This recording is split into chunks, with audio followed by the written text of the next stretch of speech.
Hi everybody, my name is Alyssa and my topic for this informative speech is organic food. We are all only human and many of us have struggled with acne or dull skin. I myself struggled with acne until I was 13 years old when I finally decided to do something about it. Along with my impurities on the outside, I was dealing with intense mood swings and sometimes what felt like depression. When I finally decided to speak with my dermatologist, she was very headstrong when she suggested that I switch to an all-organic diet. This meant that I was going to be eating foods that were antibiotic and hormone free, and all of my groceries and produce had to have a USDA organic label on them. I was beyond perplexed at the time, but now I am happy to gloat about my clear skin and how happy I am overall.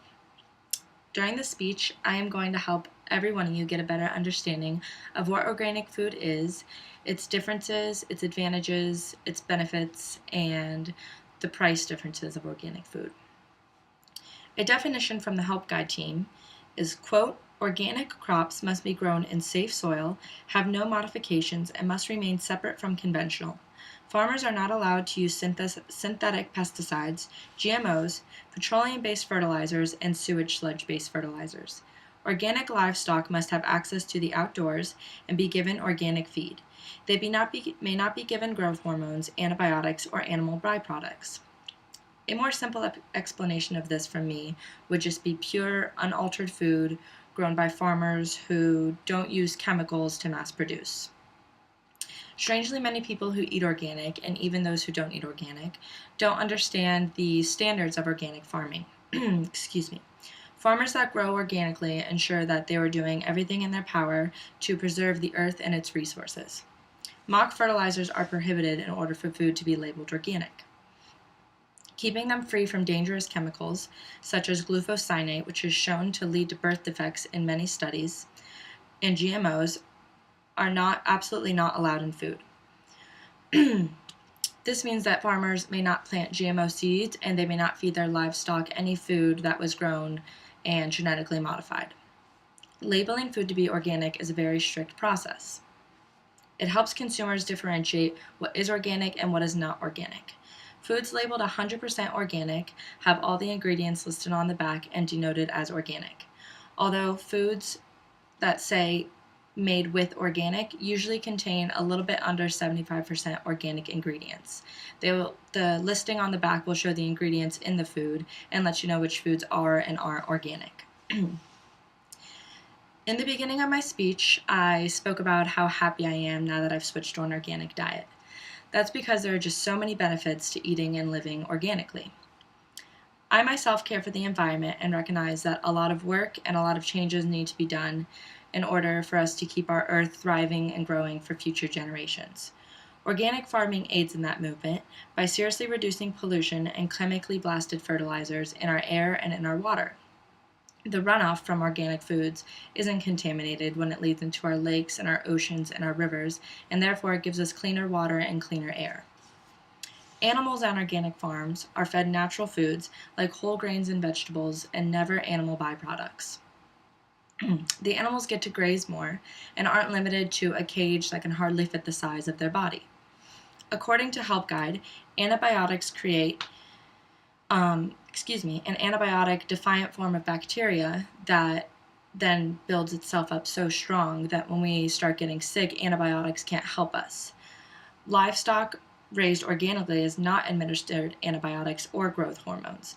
Not only are the antibiotics and growth hormones administered in a brutal way in conventional livestock, such as shots and force feeding, but when you consume them, you also receive side effects, which was my biggest concern when I switched to an all-organic diet. My doctor explained that the growth hormones and the antibiotics in conventional foods was causing my endocrine system to act up and give me mood swings and causing my skin to break out because my hormones were just out of balance due to these extra hormones in the food that I was eating. When I speak of GMOs, I speak of genetically modified organisms. This is perhaps my biggest concern when speaking about switching to an organic diet. My intense view of them is basically like a poison. There are not very long-term studies done on them, which leads farmers to believe that they are safe for consumptions. Plants that have been genetically modified have become very resistant to herbicides and pesticides. A popularly used herbicide, Roundup, has actually increased to 15 times its original dose in plants like corn and soybeans. Bugs and weeds who become accustomed to these pesticides and herbicides evolve, and the stronger they get, the higher dose of pesticides and herbicides that the farmers have to use on the plants. I feel a fair statement to make is how could that possibly be safe for human being consumption? It's just more and more chemicals added into your food over years and years. Numerous studies indicate these poisons increase the risk of cancer, birth defects, and immune system dysfunctions. There are many foods on the market that contain a non-GMO project verified stamp, which is a very close step to organic. Non-GMO doesn't use any pesticides or herbicides, and the organisms also aren't genetically modified. Most of us understand that organic foods are a bit more costly than conventional foods. Reasons for this include insufficient funding from the government as compared to larger farmers. The labor is more demanding because of the lack of the use of pesticides and herbicides. The farmers need to work a little bit harder in order to ensure that the plants aren't being eaten by bugs or taken down by disease. And livestock and meat and poultry is more expensive when grown organically because there aren't the use of growth hormones in order to make them grow bigger and stronger faster. The animals are raised in a normal habitat. I'm happy to explain ways that buying organic can be more affordable. Buying local is perhaps the best tip I can give. Planes, trucks, and boats don't need to travel and make their way all the way down to Key West when you buy local or wherever it is that you live. When you're buying local, you're not only reducing the support of conventional farmers who use these GMOs, but you're also supporting these small farmers who, use the money for great things and growing organically and treating their livestock very ethically and fairly.